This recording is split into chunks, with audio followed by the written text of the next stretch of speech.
Мајката природа е таа што ни остави аманет. Аманет кој што е древен. Аманет кој што треба сите да го почитуваме за лековитите билки. За нивна употреба, да ги употребуваме како наш лек, но најбитно и како наша храна. Бидејќи не за џабе оставено во народот онаа народната. За секоја болка има и билка. Добар ви ден, почитувани гледачи. Ве поздравувам сите од ова прекрасно и цветно студио. Ве поздравувам сите вам и ви посакувам добродојдовте во оваа прва емисија Лилма, која што ќе биде со цел да ве научи, да ве поттикне и да ве сближи, да бидете поблиску до билките, но најбитно и да бидете поблиску до самата природа, да ги употребувате билките и да знаете за нивната лековитост. Но пред да почнам да зборувам било што, сакам да дадам од срце на голема благодарност до телевизија Здравкин, која што ни овозможи мене, но и на сите вам кои што ја пратите оваа емисија, и на благодарност преголема што ни овозможи да направиме оваа емисија, која што ќе биде едукативна и како што реков, ќе има со цел да не сближи сите нас до природата, каде што ќе научите повеќе за билките, но и за нивната примена. И секако да ги видите тука директно од ова цветно студио. Многумина ме познаваат од различни телевизии и секако од интервјуа што ги имам правено на различни телевизии. За оние кои што не ме знаат, јас сум Мартин Најдовски, роден сум во Велес, каде и моментално живеам. Со билкарството се бавам веќе повеќе години, а од пред неколку години сум и сертифициран билкар, односно сертифициран фитотерапевт.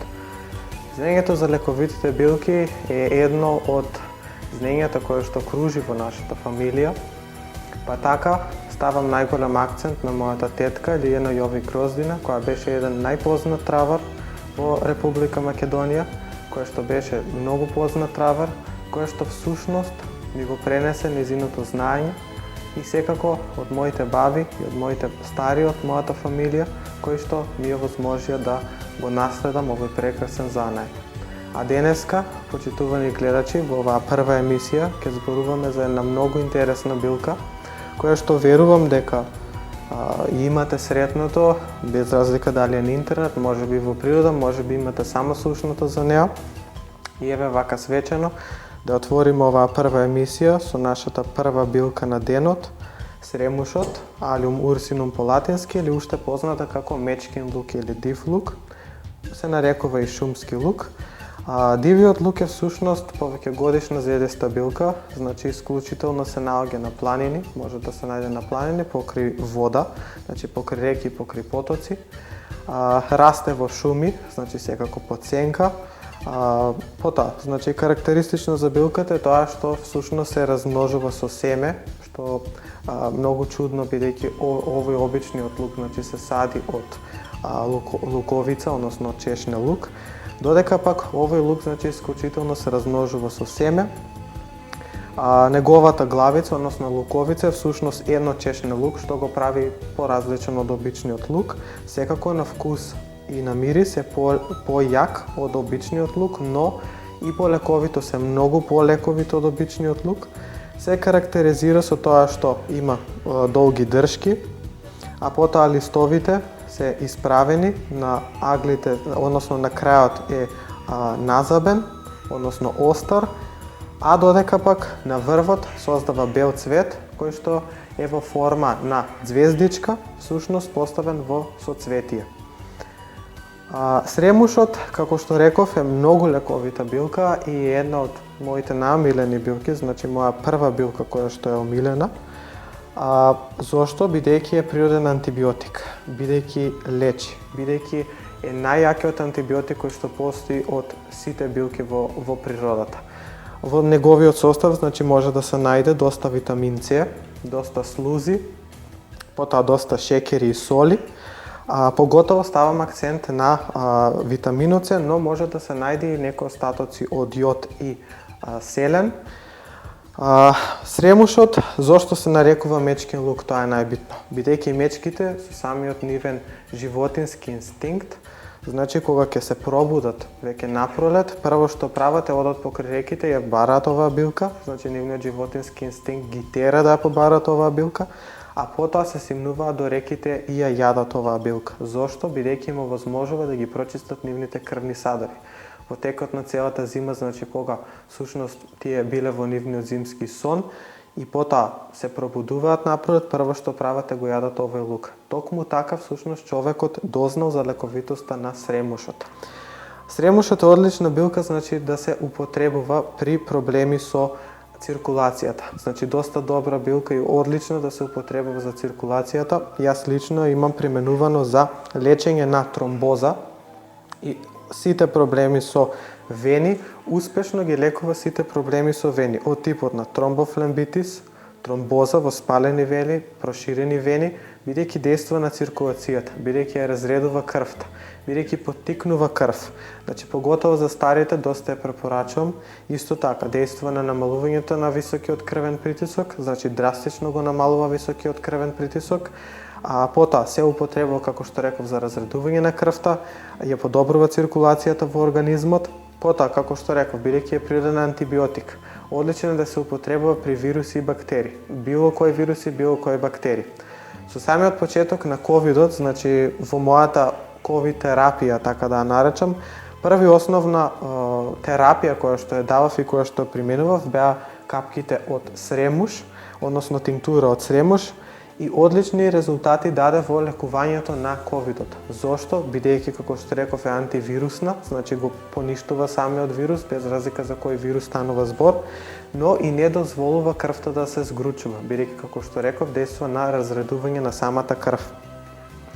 Потоа, би ја препорачал доста на тинеџерите, поготово за тинеџерите кои што минуваат низ таа фаза на пубертет. Зошто? Бидејќи кај нив се појавуваат најразлични акни, бубулици и слично.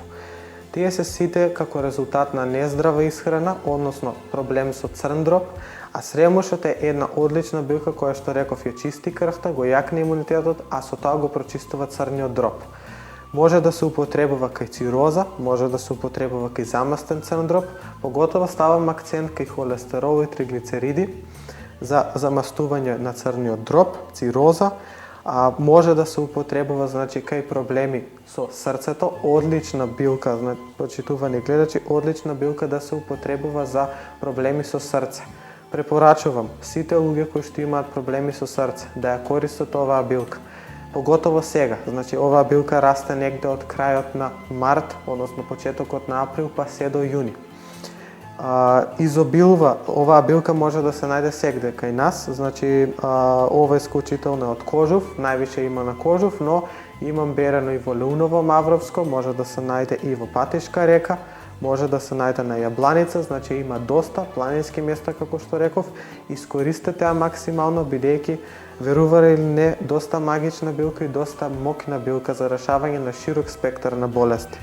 Кај луѓето кои што имаат, како што реков, проблеми со срце е одлично, бидејќи го зајакнува срцевиот мускул, потоа дејства на подобрувањето на самата циркулација до срцето, значи ја подобрува самата функција на срцето, помага кај аритмија, тахикардија, го снабдува срцето со крв, го снабдува со кисород, што е многу битно, дејствува на подобрувањето на мозокот, микроциркулацијата до мозокот, потоа кај прединфарктни состојби, односно кај луѓето кои што имаат проблеми со прединфарктна состојба. Би ја препорачал оваа билка да се употребува и секако кај оние кои што имаат проблеми со масноти, триглицериди и слично, обавезно треба да употребуваат оваа билка.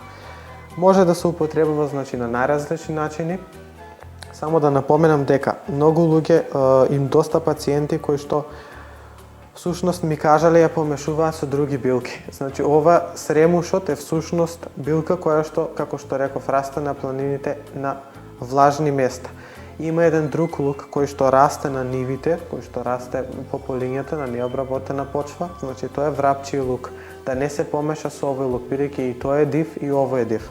Овој расте покрај вода, додека тој расте на суви места, расте на ниви, расте на необработени ниви, така да не се помеша, бидејќи таа е доста отровна билка и не треба да се употребува.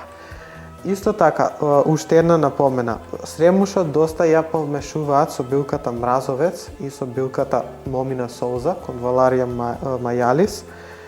Бидејќи всушност листовите се слични, не се исти, но се слични и обично за оние неупатените може да направат грешка. Како да ја препознаете оваа билка? Значи доволно е да ги протриете листовите кои потоа пак испуштаат мирис на лук, односно имаат јак мирис на лук. Не можете да ја сгрешите, бидејќи кај момината соуза и кај мразовецот, значи не се карактеризираат со долги дршки. Тие, значи, самото растение нема долги дршки, односно испаѓа од самото стебло. Додека кај сремушот, значи од самиот корен испаѓаат листовите кои се карактеризираат со долги дршки. Може да се употребува во исхрана оваа билка, може да се прават пити, погачи, чорби, варива и слично. Доста јас ја употребувам, да речеме, кога правам пити, кога правам погачи, обавезно сецкана свежа билка се става во погачи, пити, манџи, чорби. Може да се направи, да речеме, и сол од сремуш. Потребно ви е, значи, листови сремуш свежи. Редите лист сремуш, ред сремуш, ред сол, ред сремуш, ред сол. Не е битно каква сол ќе користите, по можност да е морска сол ако имате, може и со хималајска, не е битно. Се блендира тоа во блендер, потоа се става во една тава. На тавата се остава, значи да можете да ја сушите на сонце ако има надвор секако, но најдобро би било да ја правите во рерна на 150 степени, негде околу 2 часа, може би да се, односно да се пече, всушност да испари влагата од самата билка. Одлична и вкусна сол добивате, или така наречена сол од сремуш. За лековити действија, значи оваа билка за жал не се прави чај од неа, значи исклучително мора да се употребува во низиното свежо стање, бидејќи со сушењето ја губи всушност лековитост и колку повеќе е сува, тоа полош, односно тоа повеќе ги губи низините лековити супстанции. Препорачувам да се употребува во форма на капки, како што кажав. Капките можете да ги најдете кај мене. Има еден доста добар рецепт кој што можете да си го примените во домашни услови, односно се зема 200 грама листови од сремуш или лукчето, односно коренот на сремушот. Иако би препорачал да користите листовите, бидејќи ако користите самата луковица, значи со тоа сте уништиле самата билка. Значи 200 грама или 200 грама листови или 200 грама луковица од сремуш се сецка ситно, се налева со 1 литар јаболков оцет.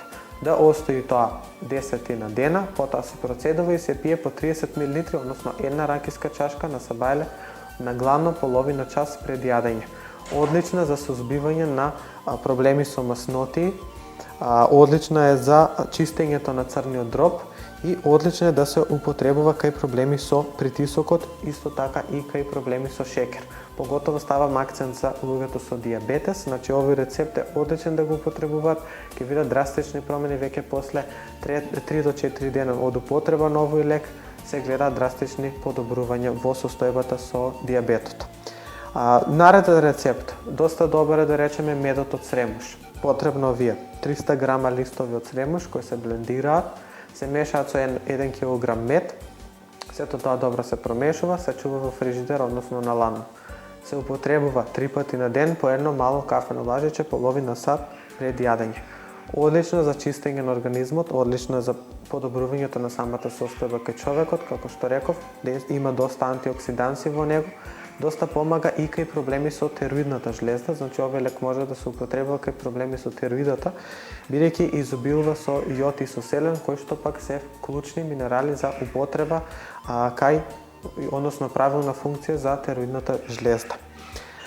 Има доста рецепти со сремуша, значи како што реков може да се направи масло од сремуш, кое што пак исто ќе се користи за готвење и за јадење, може да се применува и за јадење и за лек, но пак ќе кажам и ќе напоменам, обавезно мора да се употребува во свежо стање, значи сушена билка всушност ги нема лековитите супстанции и всушност сме изгубиле самата билка. Да напоменам дека оваа билка не смеа да употребуваат луѓето кои што имаат проблеми со низок крвен притисок, зошто бидејќи действува на намалувањето на крвниот притисок и тоа драстично може да го намали крвниот притисок. Значи кај луѓето кои што се со низок притисок да внимаваат дали да употребуваат во помали дози или воопшто, нели, оставам на вас, но Јас не би ви ја препорачал да употребувате во поголеми дози, значи можете да се употребувате во помали дози, секако, например, ако треба да се употребува 3 пати на ден по 20 капки, пример за тинктурата, вие ќе употребувате еднаш по 10 капки. Бидејќи, како што реков, треба секој да употребува, може секој да употребува и би ја препорачал да се употребува нели во свежо стање.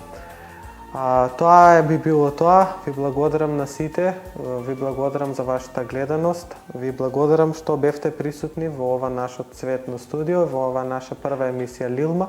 Ви посакувам да бидете во добро здравје и секако запаметете дека за секоја болка има и билка. Поздрав, се гледаме во наредна емисија.